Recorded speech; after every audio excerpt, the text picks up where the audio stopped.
മമ്മൂക്ക കേൾക്കണ്ട. ഷഷ്ടിപൂർത്തി കഴിഞ്ഞ പെണ്ണുങ്ങൾ ഇപ്പോഴും മമ്മൂക്ക ആലോചിച്ചോണ്ടിരിക്കുന്നുണ്ട്. അയ്യോ എന്റെ മല്ലികേ എന്തൊരു ഗ്ലാമർ. ധ്യാൻ ചേട്ടൻ വിളിച്ചിട്ട് എടുത്തില്ല, ആകെ ഒരു വട്ട കിട്ടിയിട്ടുള്ളൂ. നമുക്ക് ഇപ്പൊ ഒന്ന് മല്ലികമ്മയുടെ ഫോണിൽ നിന്ന് വിളിച്ചു നോക്കിയാലോ? കിട്ടിയ എന്റെ കൂടെ ഭാഗ്യം. തീർച്ചയായിട്ടും വിളിച്ചു നോക്കാം. അതെ, വിളിച്ചു നോക്കാം നമുക്ക്. കേട്ടോടാ ഇപ്പൊ എനിക്ക് ഒന്നേ പറയാനുള്ള മോനെ, എங்களுക്കും കാലം വരും കേട്ടോ. ഞാൻ സംവിധാനം ചെയ്യും. ഞാൻ ഒരു ദിവസം സംവിധാനം ചെയ്തിട്ട് ഞാൻ്റെ കമന്റ്സ് എടുക്കാൻ ഞാൻ പോവും മൈക്കൊക്കെ ആയിട്ട് പുറപ്പെടാം. അപ്പൊ കേൾക്കാം ബാക്കി. അതെ, ഉടനെ നടക്കട്ടെ. എനിക്ക് ഭയങ്കര ബഹുമാനമാണ് ധ്യാനുണ്ട്. ധ്യാനാണ് ഈ ഒളിവും മറവൊന്നും ഇല്ലല്ലോ. ഈ കേട്ടോണ്ടിരിക്കുന്നവർ ഇഷ്ടപ്പെടുവോ ഇഷ്ടപ്പെടത്തില്ലയോ സത്യം പറയുന്നു, അതിനപ്പുറത്തേക്കൊന്നും പറയും. പിന്നെ ചിലപ്പം ശ്രീനിവാസ് ചേട്ടനെ കുറിച്ചൊക്കെ പറയുന്നത് എനിക്കൊക്കെ ചിരിയും പരീക്ഷ പിന്നെ മോനാണല്ലോ പറയുന്നത് ഏത് സിനിമയുടെ സെറ്റിലും സിനിമയിലും അല്ലാത്ത സ്ഥലത്ത് കണ്ടാലും അത് ഓടി വരും. എല്ലാവരും അതെ ഈ പറഞ്ഞിട്ടുണ്ട്. ധ്യാനും അതുപോലെ, പിന്നെ ഓഫ്കോഴ്സ് നിവിനും അതുപോലെ. നമ്മളൊരു അമ്മയെ പോലെ തന്നെ കാണുന്ന വ്യക്തികളാണ് ഇവരൊക്കെ തന്നെ. അയ്യോ മല്ലികാൻറ്റി എന്ന് പറഞ്ഞാൽ ഒരു അമ്മയുടെ കൂട്ടുള്ള ഒരു ബഹുമാനവും ഒരു സ്നേഹവും ഒരു അടുപ്പവും. എൻ്റെ അമ്മയെ ജയറാം ഈ പറഞ്ഞല്ലോ, എനിക്ക് ഭയങ്കര ഇഷ്ടമാണ് ജയറാമിൻ്റെ. ജയറാം, മണിയമ്പിള്ള രാജു ഞങ്ങളുടെ സഹപാഠിയാണ്. പിഷാരടി സംവിധാനം, ചാക്കോച്ചൻ പോരെ. ഞാൻ ചിരിച്ച് ഞാൻ പറയും ചെയ്തു നമുക്കൊരു 10 വയസ്സ് കുറയും. ഇത്രയും ഡീറ്റെയിൽഡ് ആയിട്ടുള്ള കാര്യങ്ങളെല്ലാം ഈ ക്യാമറയിൽ എടുക്കുന്നു എന്നുള്ളത് ഡെഫിനറ്റ്ലി ആ പിള്ളേർക്കെല്ലാം അറിയാം. അപ്പം അറിഞ്ഞുകൊണ്ട് തന്നെയാണ് കാണിക്കുന്നത്. അപ്പം അതൊരു ആക്ടിങ്ങിന്റെ ഭാഗമായിട്ടാണ് എനിക്ക് തോന്നിയിരിക്കുന്നത്. അല്ല, അതിൽ പലരും പറയുന്നത് ആദ്യത്തെ 1-2 ദിവസമൊക്കെ ക്യാമറ ഉണ്ടാവും എന്നൊരു ബോധം നമുക്കുണ്ടാവും, പിന്നീട് അങ്ങ് മറന്നു പോകും. അതിന്റെ ബോധം മാറാൻ എന്തോ വേറെ വല്ലതും അടിച്ചോണ്ടാണ് അവിടെ കിടക്കുന്നത്? ഒന്നും അല്ലല്ലോ. മറ്റുള്ളവർ പണം കടം ചോദിച്ച് ഫോൺ ചെയ്തിട്ട് ആരെങ്കിലും ഒഴിവാക്കിയിട്ടുണ്ടോ? പൃഥ്വിരാജിന്റെ ഇദ്ദേഹത്തിന്റെ അമ്മയാണ്. അവരുടെ ഒരു കടം കൊണ്ടു പൂത്ത കാശില്ല. അത് അവരുടെ ഭാര്യമാരോട് ചോദിക്കണം. എന്റെ കയ്യിലില്ല. എന്റെ വരുമാനത്തിനനുസരിച്ച് എനിക്ക് കൊടുക്കാൻ പറ്റും, ഞാൻ കൊടുക്കും. അതെ, പകുതി പണം കൊണ്ട് വീട് പണിയാം, ബാക്കി പകുതി പണം പലിശരഹിതമായി EMI സ്കീമിൽ 50 മാസം കൊണ്ട് തിരിച്ചടച്ചാൽ മതി. Bayath homes for builders, Kerala's leading tech enabled home builder. കൂടുതൽ വിവരങ്ങൾക്ക് താഴെ കൊടുത്തിട്ടുള്ള നമ്പറിൽ ബന്ധപ്പെടുക.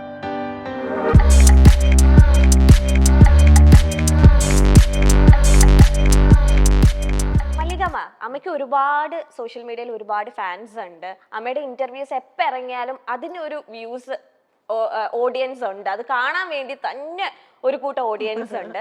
അപ്പം അങ്ങനെ സോഷ്യൽ മീഡിയയിൽ നിന്ന് കുറച്ച് പേർക്ക് മല്ലികമ്മയോട് കുറച്ച് കാര്യങ്ങളൊക്കെ ചോദിക്കണം എന്ന ആഗ്രഹമുണ്ട്. അപ്പൊ ആ ചോദ്യങ്ങളൊക്കെ എന്റെ കയ്യിലുണ്ട്.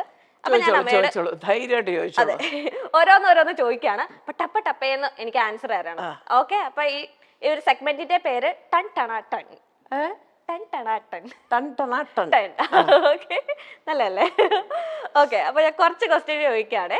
മല്ലികമ്മയുടെ സ്വഭാവത്തില് എന്ത് കാര്യമാണ് സുഗുവേട്ടന് ഒട്ടും ഇഷ്ടമല്ലാത്തത്? അത്യാവശ്യം ചില കള്ളം പറയും, അത് ഇഷ്ടമല്ലായിരുന്നു. ഏറ്റവും വലിയ ഉദാഹരണം, എൻ്റെ മോളെ ഒരു ദിവസം ഒളിയമ്പുകൾ ഷൂട്ടിങ് കഴിഞ്ഞ് വീട്ടിൽ വന്നപ്പോൾ വെളുപ്പിനെ 3:30 മണി, ഊണും കഴിഞ്ഞ് കിടന്നുറങ്ങുക. എൻ്റെ ഓർമ്മ ശരിയാണെ അരോമ മണി സാറായിരുന്നു എന്നുള്ളതാണ്. അപ്പോൾ ഒരു 4 മണിയൊക്കെ ആയപ്പോൾ വീട്ടിൽ വന്ന് സുഗുവേട്ടനെ കാണാൻ. അപ്പോൾ പുള്ളി കിടന്നതേ 2 മണിക്കാണ്, വെളുപ്പിനെ വന്ന്. എനിക്കൊരു സഹതാപം. സാറ് ഇവിടെ ഉണ്ടായിരുന്നു, ഇപ്പോൾ ഊണും കഴിഞ്ഞ് ചിന്നാ വന്നത്, വെളിയിലോട്ട് പോയി 5 മണിക്ക് വരുമെന്ന് പറഞ്ഞു. സാർ 5 മണി കഴിഞ്ഞ് വരാമോ എന്ന് ചോദിച്ചു. പിന്നെന്താ ഞാൻ പോയിട്ടൊരു അപ്പോൾ ഒരു 6 മണിക്ക് വരാമെന്ന് പറഞ്ഞു പോയി. ഞാൻ പറഞ്ഞു സുഗേട്ടാ സാറ് പണി സാറ് വന്നിരുന്നത് കേട്ടോ. ഞാൻ പറഞ്ഞു സുഗേട്ട നല്ല ഉറക്കമല്ല, കൂർക്കം വലിച്ച് കിടന്നുറങ്ങുന്നത്. ഞാൻ പറഞ്ഞു 6 മണിക്ക് ഉള്ളി ഇവിടെ ഇല്ല, ഞാൻ ഉറങ്ങുക എന്ന് പറഞ്ഞാൽ എന്താ കുഴപ്പം? അപ്പം ഞാനൊരു കള്ളം പറഞ്ഞില്ലേ, ഇവിടെ ഇല്ല, 6 മണിക്ക് വരൂ. ഞാൻ ഉറങ്ങാന്ന് പറഞ്ഞാൽ എന്താ അദ്ദേഹത്തിന് പിടിക്കത്തില്ലേ? അല്ല അതല്ല, അങ്ങനെ പറയാവുന്ന ഒരാളല്ലല്ലോ അദ്ദേഹം. സുഗേട്ടനെ വെച്ച് ആ ദിവസം എന്ന് പറഞ്ഞ സിനിമയൊക്കെ എടുത്ത ആളല്ലേ. അത് ശരിയല്ല. അപ്പം ഞാൻ പറയും ഇങ്ങനെ 5:30 ആകുമ്പോൾ വരും. അയ്യോ അത് ഞാൻ 6 മണിക്ക് വരാമെന്ന് പറഞ്ഞു. ഇതാണ് ഈ പെണ്ണുങ്ങളുടെ കുഴപ്പം. ഒരു ആവശ്യമില്ലാതെ ഒരു നുണ. ആർക്കും ദ്രോഹമില്ലാത്ത അതാണ്. അതൊന്നും അദ്ദേഹം നോക്കൂലേ. ദ്രോഹിക്കാത്ത നുണയാണോ ദ്രോഹിക്കുന്ന നുണ? അവിടെ ഞാൻ കിടന്നുറങ്ങുമ്പോൾ നീ എന്തിനിവിടെ ഇല്ലെന്ന് പറഞ്ഞു. ഇതാണ് അറിയേണ്ടത്. അത് അദ്ദേഹത്തിന് ഇഷ്ടമല്ല. ഒരു കാര്യത്തിൽ കള്ളം പറയരുത്. ലേറ്റസ്റ്റ് ആയിട്ട് എന്തെങ്കിലും നുണ പറഞ്ഞിട്ടുണ്ട് അമ്മ? ലേറ്റസ്റ്റ് ആയിട്ട് എന്തെങ്കിലും നുണ പറഞ്ഞിട്ടുണ്ടോ? ആരോടെങ്കിലും? അയ്യോ അങ്ങനെയൊക്കെ ചോദിച്ചാൽ നുണ എന്ന് പറഞ്ഞാൽ മോളെ ഈ പറഞ്ഞ ഇങ്ങനത്തെ ചിലപ്പോൾ നമ്മളെ ചില പരിപാടിക്കൊക്കെ വിളിക്കുമല്ലോ. എവിടാ പരിപാടി? കണ്ണൂര്. അയ്യോ അന്ന് ഷൂട്ടിങ്ങുകളൊന്നും കാണത്തില്ല. വീട്ടിലേക്ക് കണ്ണൂർ വരെ പോകാൻ മടിച്ചിട്ടൊക്കെ പറയും. സത്യം എന്റെ കെട്ടിയന്റെ വീട് കണ്ണൂരാ. അയ്യോ പോവാൻ എന്നാ മടിയാണ്. ഒരുപാട് ദൂരം ഒന്നൊക്കെ യാത്ര ചെയ്യാൻ പഠിക്കുമ്പോൾ അപ്പം അവർക്കൊരു വിഷമം തോന്നരുതല്ലോ. അപ്പം ഇങ്ങനെയൊക്കെ പറയും, സാറേ അതേ ഞാൻ ഒരു ഭയങ്കര തിരക്കുള്ള ആർട്ടിസ്റ്റുകളാണ് എൻ്റെ കൂടെ അഭിനയിക്കുന്നത്, അപ്പം അതിനിപ്പോൾ ആ ഡേറ്റ് നമുക്ക് മാറ്റാം എന്നൊക്കെ പറഞ്ഞിട്ടുണ്ട്. ഞാൻ അമ്മയോട് പറയും വല്ല 1 മണിക്കൂർ ഡിസ്റ്റൻസ് ഉള്ളിടത്ത് വീട് വെക്കുമായിരുന്നെങ്കിൽ നമുക്ക് പെട്ടെന്ന് പോയോ. അത്രയൊക്കെ ദൂരെ പോകാനൊക്കെ വലിയ പാടാ. അതെ സത്യം. ആൻഡ് സെക്കൻഡ് ക്വസ്റ്റ്യൻ, മല്ലികാമ്മ അഭിനയിക്കുന്ന TV പരമ്പരകൾ കൃത്യമായിട്ട് കണ്ടിട്ട് അഭിപ്രായം പറയുന്ന മകൻ ഓർ മരുമകൾ ആരാണ്? പൂർണിമ. പൂർണിമ കൃത്യമായിട്ട് ആ എപ്പിസോഡ് ഈ എപ്പിസോഡിൽ ഇങ്ങനെ നടന്നത് അങ്ങനെ നടന്നത് അതൊക്കെ അദ്ദേഹം പ്രാണയിലിരുന്നാലും പ്രാണനാഥന്റെ കൂടെ ഇരുന്നാലും കാണും. കുറ്റങ്ങളാണോ ഏറ്റവും കൂടുതൽ പറയുന്നത്? ഇല്ല കുറ്റങ്ങളല്ല പറയാം. അപ്പൊ അതിങ്ങനെ ആയിരുന്നു, ആ എപ്പിസോഡ് നന്നായിരുന്നു, മറ്റേതാര അതാര ഇതാര. ഇപ്പൊ ഇന്ദ്രന് കാണും, പക്ഷെ എല്ലാ ദിവസവും ആ സമയത്ത് ഇന്ദ്രൻ വീട്ടിലുണ്ടാവണമെന്നില്ലല്ലോ. രാജു ഒക്കെ അഥവാ കറങ്ങി തിരിഞ്ഞ സമയത്ത് വന്നാൽ കണ്ടു എന്നല്ലാതെ രാജുവിനെ ഒരിക്കലും വീട്ടിൽ കിട്ടത്തില്ല. 7 മണി സമയത്ത് 8 മണി സമയത്ത് കിട്ടത്തേ ഇല്ല. ഇപ്പൊ തന്നെ ഞാൻ പറയോ ഗുജറാത്തിലെ കഷ്ടപോലെ എല്ലാ ദിവസവും രാത്രിയിലായിരുന്നു ഷൂട്ടിങ്. വൈകിട്ട് 6 മണി തൊട്ട് രാവിലെ 6 മണി വരെ അങ്ങനെ ആയിരുന്നു അത്. അപ്പം ഞാനൊരു ദിവസം വിളിച്ചപ്പോൾ ഷോട്ട് ഞാൻ പറഞ്ഞു 10 മണിക്ക് തീർന്നില്ലേ ഷൂട്ടിങ്? അല്ല ഇപ്പം തുടങ്ങിയുള്ളത്. ഞാൻ പറഞ്ഞു അപ്പം ഞാൻ പിന്നെ നമ്മുടെ സിദ്ധു പനക്കലിനെ വിളിച്ച പറഞ്ഞു, ചേച്ചി ഒരാഴ്ച രാത്രിയിലാണ്, പകലില്ല. രാവിലെ 6 മണിക്ക് റൂമിൽ വരും, കുളിച്ച് വല്ലതും ചേർന്നൊക്കെ ചേച്ചി കയറി കിടന്ന് ഉറങ്ങിയിട്ട് 3 മണി വരെ ഉറക്കം, പിന്നെ എഴുന്നേറ്റ് കുളിച്ച് ഭക്ഷണം കഴിച്ച് ഷൂട്ടിങ്. ഇതാണെന്ന്. അതിന് ശേഷം ഞാൻ അങ്ങോട്ട് വിളിച്ചിട്ടേ ഇല്ല. കാരണം പകൽ ഉറക്കവും രാത്രി ജോലിയും രണ്ടും മെനക്കെട്ട പരിപാടിയാണ്. അങ്ങനെയൊക്കെയുള്ള സ്ഥിതിയുള്ളത്. അല്ലാതെ കറങ്ങത്തിന് അതിന് മുമ്പിൽ ഉണ്ടെങ്കിൽ കാണും. ഞാനും കൂടെ ഉണ്ടെങ്കിൽ കുറച്ച് കൂടുതൽ കമൻറ്റും അടിക്കും. എന്തോ എങ്ങനെ ഇതാരെന്നൊക്കെ പറഞ്ഞ് 2 പേരും കൂടെ അതിന് മിടുക്കര.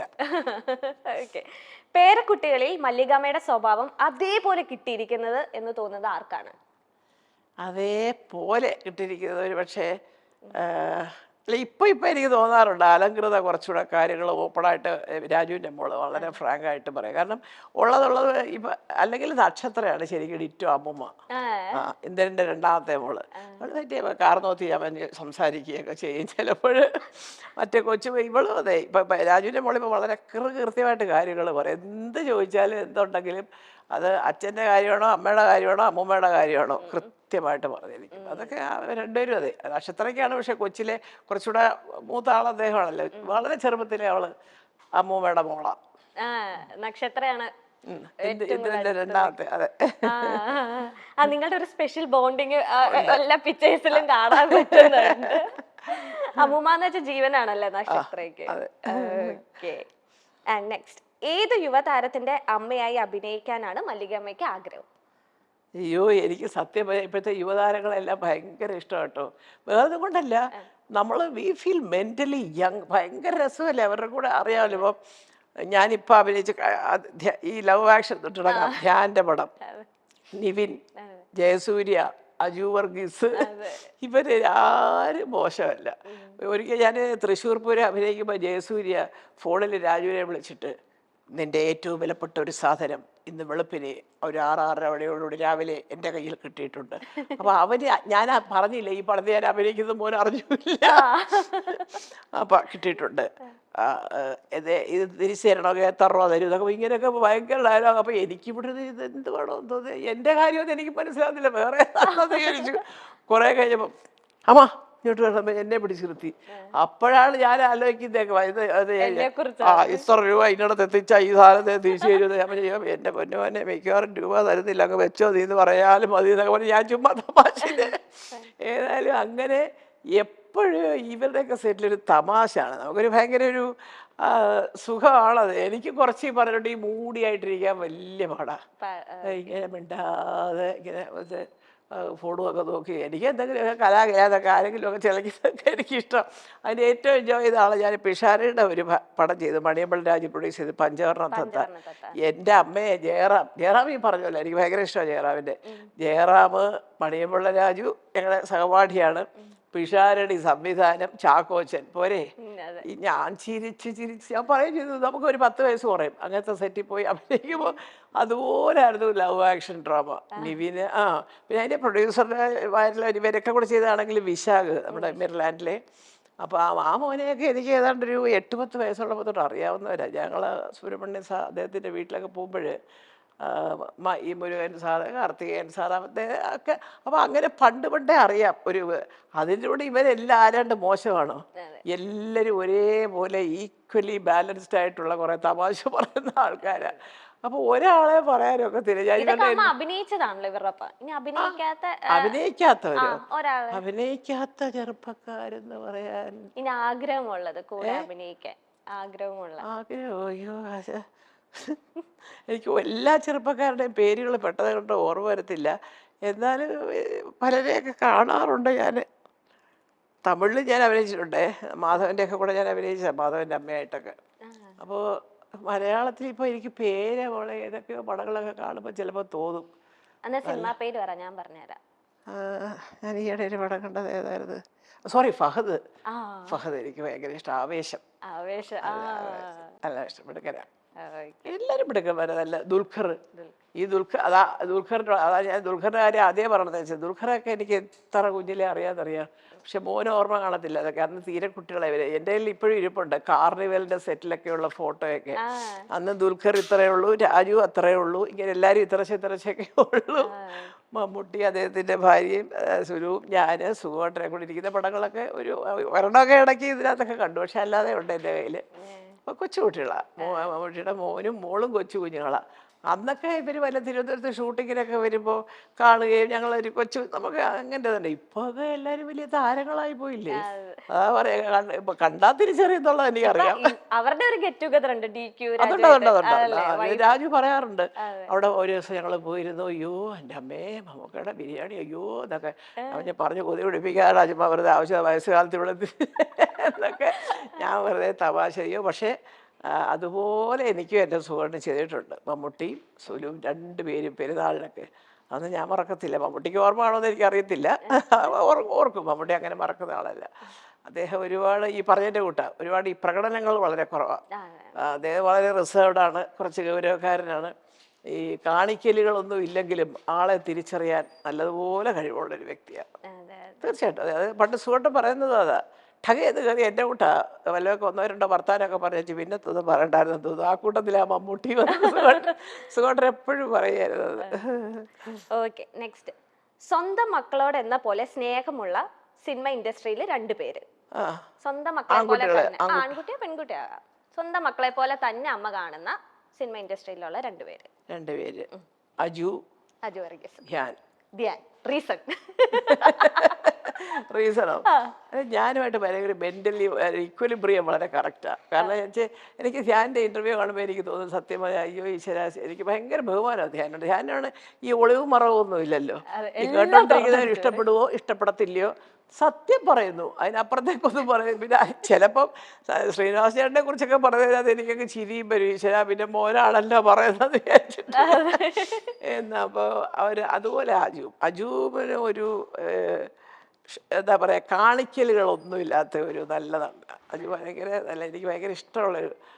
ഞാൻ ഗുരുവായൂരം അമ്പലനടയിൽ കണ്ടിട്ട് ഞാൻ പറയുകയും ചെയ്തു, അജു പാടുമെന്ന്. അങ്ങനെ പാടുമെന്നുള്ളത് ഞാനിപ്പോഴാണ് അറിയുന്നത്. മൂളിപ്പാട്ടൊക്കെ കേട്ടിട്ടുണ്ട്.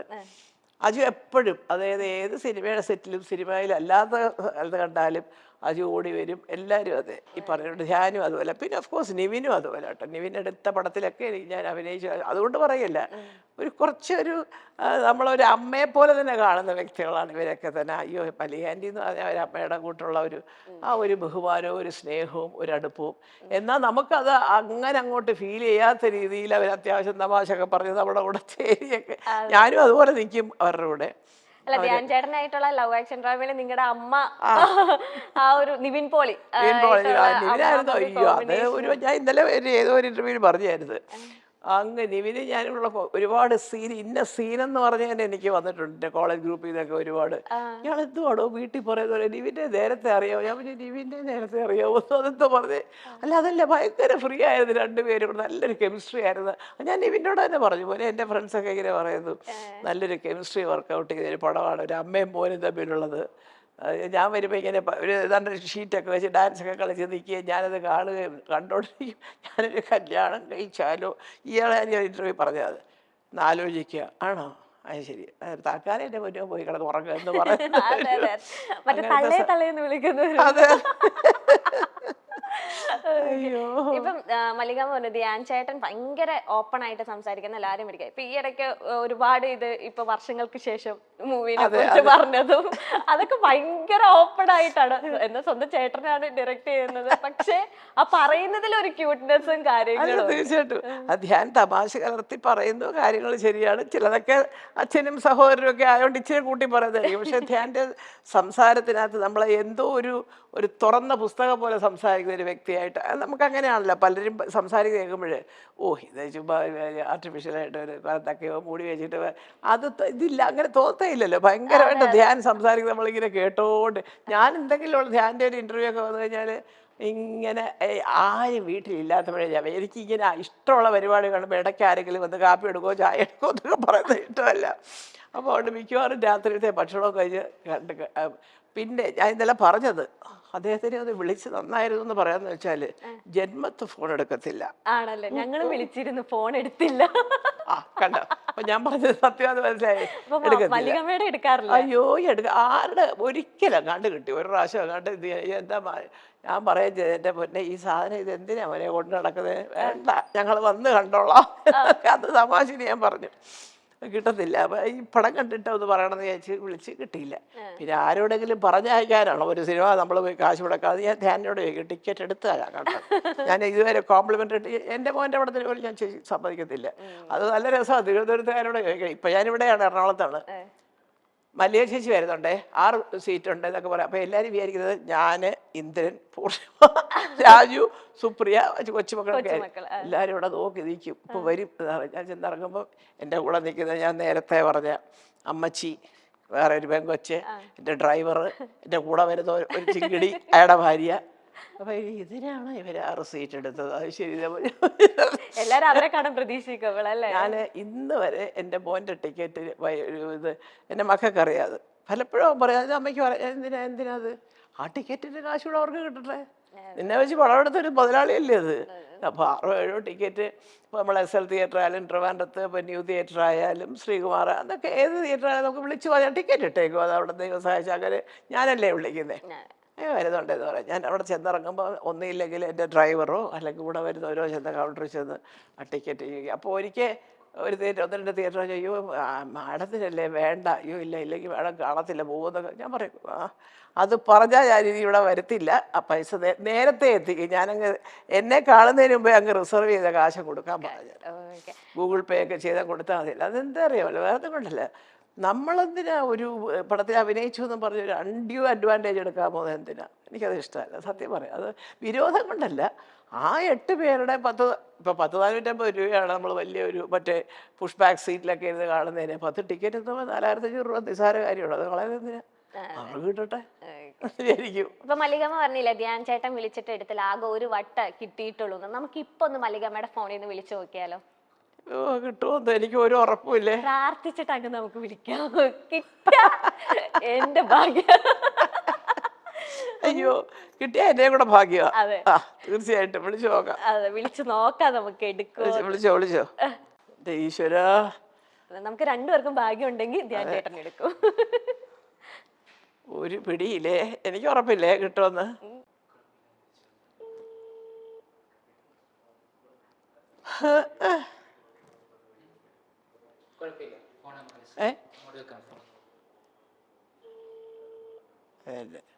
ഇല്ല അത് ശരി അല്ല, വലിയ പാടാണ് അദ്ദേഹത്തിന് കിട്ടാറില്ല, സത്യമാണ് ഞാൻ പറഞ്ഞത്. അപ്പം നമുക്ക് ധ്യാൻ ചേട്ടനെ വിളിച്ചിട്ട് കിട്ടത്തില്ല. ഞാനത് ആദ്യമേ ഇതൊക്കെ മോള് പറഞ്ഞതിന് മുമ്പേ ഞാൻ പറഞ്ഞല്ലേ കിട്ടത്തില്ലത്. കിട്ടത്തില്ല സാറാ. എനിക്ക് ഒന്നേ പറയാനുള്ള മോനെ, എങ്ങൾക്കും കാലം വരും കേട്ടോ. ഞാൻ സംവിധാനം ചെയ്യും. ഞാൻ ഒരു ദിവസം സംവിധാനം ചെയ്തിട്ട് ധ്യാന്റെ കമന്റ്സ് എടുക്കാൻ ഞാൻ പോവും മൈക്കൊക്കെ ആയിട്ട്. ഉറപ്പായിട്ട് അപ്പൊ കേൾക്കാം ബാക്കി. അതെ ഉടനെ നടക്കട്ടെ. ധ്യാൻ ചേട്ടനെ നമ്മുടെ രാജുവേട്ടനെ പറ്റി പറഞ്ഞേക്കുന്ന ഒരു വീഡിയോ ഞാൻ കേൾപ്പിച്ചുതരാം. അത് ഞാൻ കണ്ടെന്ന് തോന്നുന്നു. ആണോ? അല്ല എനിക്കൊന്ന് വിനീത് പറഞ്ഞാന്ന് തോന്നുന്നു. ഒരു മിനിറ്റ്. ഒരാളെയും കൂടെ ചോദിക്കാൻ പറ്റുന്നുണ്ട്. Common question. പൃഥ്വിരാജ് രാജുവേട്ടൻ എനിക്ക് തോന്നുന്നു ചിലപ്പോൾ എനിക്ക് തോന്നുന്നു ഈ രാജ്യത്ത് തന്നെ ജനിക്കേണ്ട ആളാണെന്ന് എനിക്ക് തോന്നിയിട്ടില്ല. എന്ന് വെച്ച് കഴിഞ്ഞാൽ ചിലപ്പോൾ വിദേശത്തോ അല്ല അല്ലെങ്കിൽ ഇപ്പോൾ കാരണം അത്ര ആ ലെവലിൽ പുള്ളിക്ക് കാരണം അത്ര നന്നായിട്ട് സംസാരിക്കാൻ അറിയാം. ഓക്കെ, ഭയങ്കര gentleman, like very good looking. ഈ പറഞ്ഞ ഒരുവിധം എല്ലാത്തിന്റെയും ഒരു എപ്പിട്ടമിയാ, ഒരു പാക്കേജാ പുള്ളി. അപ്പൊ പുള്ളിക്ക് എനിക്ക് തോന്നുന്നു ആ മൾട്ടി ടാലന്റഡ് ആയിട്ടുള്ള, അതുകൊണ്ടാണ് പുള്ളി ഇപ്പോഴും മൾട്ടി ഫെസറ്റഡ് ആണല്ലോ പുള്ളി. അപ്പൊ എനിക്ക് തോന്നുന്നു പുള്ളി എന്തും ചെയ്യും. വേറൊരു രാജ്യത്താവണം, ഏത് രാജ്യമായിരിക്കും ബെറ്റർ ഫോർ പൃഥ്വിരാജ്? കേരളം അല്ല ഇന്ത്യ അല്ലെങ്കിൽ? കേരളം അല്ല ഇന്ത്യ അല്ലെങ്കിൽ എനിക്ക് തോന്നുന്നു പുള്ളി എവിടെ പോയാലും പുള്ളിക്കൊരു പരിപാടി ഉണ്ടാക്കിയെടുക്കും. കേരളത്തിലായിരുന്നില്ല ബെറ്റർ, അവിടെ ആയിരുന്നെങ്കിൽ എനിക്കൊന്നൊരു ഹോളിവുഡ് പരിപാടിയിലൊക്കെ പിന്നെ ആ ലെവലിലോട്ട് പുള്ളി എത്തും ചിലപ്പോ. ഇപ്പൊ ഒന്നും പറയാൻ അല്ല, അതിലൊക്കെ വലിയ ആളാവാൻ പോകുന്ന ആളാ ഈ പറയുന്നതൊക്കെ. ധ്യാനം ഇഷ്ടമല്ലത്. അപ്പൊ എൻ്റെ അമേരിക്കയിലൊക്കെ അവർക്കൊക്കെ അറിയാം, എൻ്റെ സഹോദരനൊക്കെ ഒരുപാട് സ്വന്തക്കാരുണ്ട്. ധ്യാനിന്റെ ഇന്റർവ്യൂ കേൾക്കാത്തവരായിട്ട് ഏതെങ്കിലും മലയാളി ഉണ്ടെന്ന് എനിക്ക് ഇന്റർവ്യൂ എടുക്കുന്ന ആൾക്കാരും ചേട്ടന്റെ ഇന്റർവ്യൂലൂടെ. ഓക്കെ, ഇപ്പം ഈ വീഡിയോയിൽ ധ്യാൻ ചേട്ടൻ പറഞ്ഞില്ലേ രാജുവേട്ടനെ കാണാൻ ഭയങ്കര ഭംഗിയാണ്, ഇപ്പൊ പറയുന്ന കാര്യം ആയിക്കോട്ടെ, ഒരു ഐഡന്റിറ്റി ഉണ്ട്. ഞാൻ സത്യസന്ധമായിട്ട് ഒരു കാര്യം പറയട്ടെ, ഞാൻ ഒരു നടനെ കണ്ടിട്ട് ഇങ്ങനെ വാ പൊളിച്ച് നിന്ന് കാണില്ലേ, ഞാൻ ആദ്യമായിട്ട് രാജുവേട്ടനെ കണ്ടത് ക്രൗൺ പ്ലാസ വെച്ചാണ്, കടുവയുടെ പ്രൊമോഷന്. അപ്പൊ ഞാൻ ഈ ഇന്റർവ്യൂ ഒക്കെ ഇങ്ങനെ എടുത്ത് സ്റ്റാർട്ട് ചെയ്തോണ്ടിരിക്കുകയാണ്. അപ്പൊ ഞാൻ ഇപ്പോഴും ഓർക്കുന്നുണ്ട്, പച്ച ഒരു കുർത്ത പോലത്തെ ഒരു കോസ്റ്റ്യൂം. ഞാൻ ആദ്യമായിട്ടാണ് നേരിട്ട് കാണുന്നത്. ഒരു എന്താ പറയുക, ബ്ലാക്ക് ഗ്ലാസ് ഒക്കെ വെച്ച് അവിടെ നിന്ന് ഒരു വരവുണ്ട്. നമ്മളെന്റെ ഞാനൊക്കെ മനസ്സിൽ ഇങ്ങനെ ട്യൂൺ ഇടുക, ബീജം ഇടുക, എന്താ ഒരു വരവ്. ഞാനത് എന്നോട് ഇങ്ങനെ ചോദിക്കും, ഈ കണ്ടേക്കുന്ന ആക്ടേഴ്സിൽ ഏറ്റവും ഭംഗിയുള്ള നടൻ ആരാണ്, ഒരു നടൻ എന്ന രീതിയിൽ ഏറ്റവും മമ്മൂക്ക, ലാലേട്ടൻ, അവര് അല്ലാതെ അതെ കോളേജിലൊക്കെ മമ്മൂക്ക കേൾക്കണ്ട, ഷഷ്ടിപൂർത്തി കഴിഞ്ഞ പെണ്ണുങ്ങൾ ഇപ്പോഴും മമ്മൂക്ക ആലോചിച്ചോണ്ടിരിക്കുന്നവരുണ്ട്. അയ്യോ എന്റെ മല്ലികേ എന്തൊരു ഗ്ലാമർ. അതെ, മമ്മൂക്ക ലാലേട്ടനൊന്നല്ല, എന്നാലും നമ്മൾ കണ്ടില്ല. അപ്പൊ ഞാൻ എപ്പോഴും പറയും പൃഥ്വിരാജ്, അന്ന് ആ ഒരു വരവ്, ആ ഒരു ഹൈറ്റ്, വെയിറ്റ്. ഇപ്പൊ ഞാൻ പറഞ്ഞ ഇപ്പൊ രാജു ഇപ്പൊ പറയാം, അടുത്ത ഉത്തരാമ്മയുടെ വരുന്നത് ആരുടെ മോനാ ഗ്ലാമർ എന്ന് പറയാം. ഞാൻ തമാശയില് പറയും, അത് ശരി, അപ്പൊ അത്ര ഉള്ളല്ലേ, ഇത് ആരുടെ മോനാന്ന് വിചാരിച്ചിട്ടാ. എന്റെ മോനൊക്കെ അങ്ങനെ ഇരിക്കട്ടെ, അല്ലെങ്കിൽ ഇത് തുടങ്ങി. ഇപ്പൊ ഞാൻ കേട്ടിരുന്നെങ്കിൽ പറഞ്ഞത് അടുത്ത ഉത്തരം ഇപ്പൊ അമ്മ പറയാൻ പോകുന്നത് ആരുടെ മോനാ, ഈ ഗ്ലാമർ ഇല്ലെങ്കിലല്ലേ ഉള്ളൂ എനിക്ക് നാണക്കേട്. ഉണ്ടാവണമല്ലോ, എന്റെ മോനല്ലേ എന്ന് പറയും അവര് തന്നെ പറയും. എന്ന് പറഞ്ഞാലേ ഈശ്വര, ഗ്ലാമറൊക്കെ മോളെ വരും പോവും, അതൊക്കെ ഒരു ഭാഗത്തിരിക്കും. പിന്നെ ഈ പറഞ്ഞിട്ട് സുഹോട്ടനും അതുപോലെയൊക്കെ ഒരുങ്ങി നടന്നെങ്കിൽ ഇതിലും നല്ല ഗ്ലാമറാണ്. അങ്ങനെ ഇവന്മാരും അങ്ങ് വലിയ ആളാവുണ്ട. സുഹോട്ടൻ നല്ല സുന്ദരനല്ല, വിളുവിളാന്നിരുത്തൊരു, പക്ഷേ അദ്ദേഹം ഡബിള് മുണ്ടും സ്ലാക്ക് ഷർട്ടും സാധാരണ ചപ്പലൊക്കെ ഇട്ട് വേഷം കെട്ടൽ ഒരു ഒന്നുമില്ല, അങ്ങനെയൊന്നുമില്ല. പിന്നെ ഗ്ലാമർ അല്ലെങ്കിൽ എന്തെന്തോ അങ്ങനത്തെ ഒരു സംഭവത്തില്ല, അത് ഒരു സാധാരണ. പക്ഷെ എല്ലാത്തിലും പങ്കെടുക്കാനും എടുക്കാനും അതിനൊക്കെ ഉണ്ട്. ഇപ്പം പിന്നെ കാലം മാറിയല്ലോ. നമ്മളൊരു സ്ഥലത്ത് പോകുമ്പോൾ ഇപ്പം ബോളിവുഡിലാണെങ്കിൽ അവിടെ എല്ലാവരും ഇടുന്ന ഷൂസിനും ബെൽറ്റിനും അതിനൊക്കെ ഞാനിതൊക്കെ ശ്രദ്ധിക്കാറുണ്ട്. എൻ്റെ ഫസ്റ്റ് കസിനൊക്കെ അവിടുത്തെ ഒരു വലിയ പോസ്റ്റിലാണ്, ആരാന്ന് ഇപ്പം ഞാൻ പറയുന്നില്ല, ഫിലിം ഫെയറിൻ്റെ ഏറ്റവും വലിയ എഡിറ്ററൊക്കെ. അപ്പം ഞാനിങ്ങനെ ചോദിക്കും, അമ്മോനോടൊക്കെ ചോദിക്കും, മോനെ എന്തൊരു അവർക്കൊക്കെ ഭയങ്കര ശ്രദ്ധയല്ലേ ഡ്രസ്സിങ്ങിലൊക്കെ എന്നൊക്കെ ഞാൻ ചോദിക്കാറുണ്ട്. ഓഫ്കോഴ്സ് മോളൊക്കെ കേട്ട് കാണാം, ഫിലിം ഫെയറിൻ്റെ ചീഫ് എഡിറ്റർ ജിതേഷ് പിള്ള എന്ന് എൻ്റെ ഒരു ഫസ്റ്റ് കസിൻ ചേച്ചിയുടെ മകനാണ്. അപ്പം ഞാനിങ്ങനെ ചോദിക്കും, എന്തുമാത്രമാണല്ലേ അവിടെ ഡ്രസ്സിങ് എന്ന് പറഞ്ഞിട്ടൊരു ഇത്. അപ്പം അത് കുറച്ചതിങ്ങനെ പകർന്ന് തമിഴിലും മലയാളത്തിലും ഒക്കെ വരും സ്വാഭാവികമായിട്ട്. പക്ഷേ ഈ രാജു എനിക്ക് തോന്നുന്നത് എങ്ങനെയെന്നറിയാം, രാജുവിൻ്റെ ഡ്രസ്സിങ്, രാജുവിൻ്റെ ഏറ്റവും വലിയ കമ്പം ഞാൻ കണ്ടിരിക്കുന്ന ഈ ഷൂസ്, വാച്ചസ്, ഇതൊക്കെ ഭയങ്കര എവിടെയെങ്കിലുമൊക്കെ യാത്രയൊക്കെ കഴിഞ്ഞ് വരുമ്പോൾ കണ്ടാൽ വലിയ ഇഷ്ടമാണ്. ഡ്രസ്സൊക്കെ പിന്നെ സുപ്രിയ ഒക്കെ അവരൊക്കെ തന്നെയാണ് പോകുമ്പോൾ എടുക്കുന്നത്. രാജു പോയി ഡ്രസ്സ് എടുക്കുന്നത് ഞാൻ കണ്ടിട്ടില്ല, വളരെ കുറവാണ്. ഓക്കെ, അങ്ങനെ നമ്മുടെ അടുത്ത ക്വസ്റ്റ്യനിലേക്ക് ഞാൻ പോവാണ്. ബിഗ് ബോസ് പോലെ ഒരു റിയാലിറ്റി ഷോയിലേക്ക് പൃഥ്വിരാജിനെ അവതാരകനായി വിളിച്ചാൽ മല്ലികാമ്മയുടെ അഭിപ്രായം എന്താണ്? എനിക്ക് വലിയ താല്പര്യമില്ല, ഉള്ള കാര്യം തുറന്നു പറയുക. അല്ല, അത് പരിപാടി മോശമായിട്ടോ അല്ലെങ്കിൽ മോഹൻലാൽ പോകാൻ അങ്ങനെയല്ല ഞാൻ പറഞ്ഞത്. അതൊരു വേറൊരു ടൈപ്പ് സംഭവമാണത്. കാരണം എന്താണെന്ന് വെച്ചാൽ ഈ പങ്കെടുക്കുന്ന എല്ലാവർക്കും അറിയില്ലേ മുക്കിന് ക്യാമറ ഉണ്ടെന്ന്. അപ്പോൾ അതങ്ങനെ കാണിക്കണം എന്നൊരു ഡയറക്ഷൻ എവിടുന്നോ ഉണ്ട്. ഇപ്പം ഈ അവർ കാണിക്കുന്ന എല്ലാം ഏത് മുക്കിനും മൂലയ്ക്ക് നിന്ന് കാണുന്നതെല്ലാം നമ്മൾ ക്യാമറയിൽ എടുക്കുന്നുണ്ട്. നമ്മൾ പിന്നെ കാണുന്നുണ്ട് അടി ഉണ്ടാക്കുന്നതും വഴക്കുണ്ടാക്കുന്നതും കരയുന്നതും ചിരിക്കുന്നതും എല്ലാം. അപ്പം അത്രയും ഡീറ്റെയിൽഡ് ആയിട്ടുള്ള കാര്യങ്ങളെല്ലാം ഈ ക്യാമറയിൽ എടുക്കുന്നു എന്നുള്ളത് ഡെഫിനറ്റ്ലി ആ പിള്ളേർക്കെല്ലാം അറിയാം.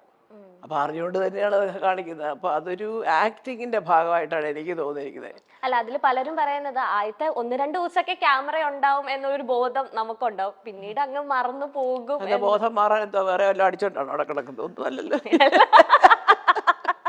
ചുമ്മാ ഈ വെള്ളമടിക്കാർ പറയുന്ന പോലെ 2 അടിച്ചപ്പോൾ ബോധം പോയി, അതല്ലല്ലോ, അതൊന്നും അല്ല അത്.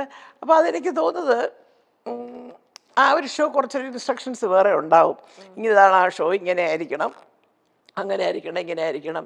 അപ്പം അങ്ങനെ ഒരു പ്രീ പ്ലാൻഡ് ഷോയ്ക്കൊക്കെ രാജുവൊക്കെ ചെന്ന് നിന്ന് കഴിഞ്ഞാൽ എന്തോ എനിക്കറിയില്ല കേട്ടോ. ചിലപ്പോൾ അത് അവനോട് തന്നെ ചോദിക്കേണ്ട ചോദ്യമാണ്. എൻ്റെ അഭിപ്രായത്തിൽ അതൊക്കെ എങ്ങനെ കൈകാര്യം ചെയ്തോ എന്തോ. ഇപ്പം ലാലു എന്നൊക്കെ പറഞ്ഞാൽ എക്സ്പീരിയൻസ് ഉണ്ട്, എങ്ങനെയെങ്കിലുമൊക്കെ പറഞ്ഞ് അതെന്താ നിങ്ങൾ ഇങ്ങനെയൊക്കെ ചോദിച്ചത് മാനേജ് ചെയ്ത് പോകുമായിരിക്കും. കൊച്ചു പിള്ളേർക്കൊക്കെ പറ്റുമോ തോന്നില്ല ഈ ബിഗ് ബോസ് ഒന്നും. സത്യം പറഞ്ഞാൽ ഒരു കാര്യം ഞാൻ പറഞ്ഞത്, ഞാൻ ഇതുവരെ മനഃപൂർവ്വമല്ല, എന്താണെന്ന് അറിയത്തില്ല, പലപ്പോഴും പലരും പറയാൻ കാണുന്നത്, പക്ഷെ എനിക്ക് കാണാൻ പറ്റിയിട്ടേ ഇല്ല. പിന്നീട് ഞാൻ ഈ മറ്റേ അതിലും ഇതിലൊക്കെ ഇങ്ങനെ ക്ലിപ്പിങ്സും കാര്യങ്ങളും അതൊക്കെ കാണാറുണ്ട്, പക്ഷെ ഒരു ഫുള്ളായിട്ടൊരു ദിവസത്തെ ഷോ എനിക്ക് കാണാൻ പറ്റിയിട്ടില്ല. മല്ലികാമ്മയ്ക്ക് വല്ല കോൾ വന്നിട്ടുണ്ടോ ഏതെങ്കിലും ഒരു സീസണിലേക്ക്? ഏന് കോൾ വന്നിട്ടുണ്ടോ ബിഗ് ബോസിലേക്ക്? അയ്യോ, ഞാൻ ബിഗ് ബോസ് ആവാന്ന് പറയാല്ല, ഞാൻ ബിഗ് ബോസ് ഷോയിലേക്ക് പോകത്തില്ല.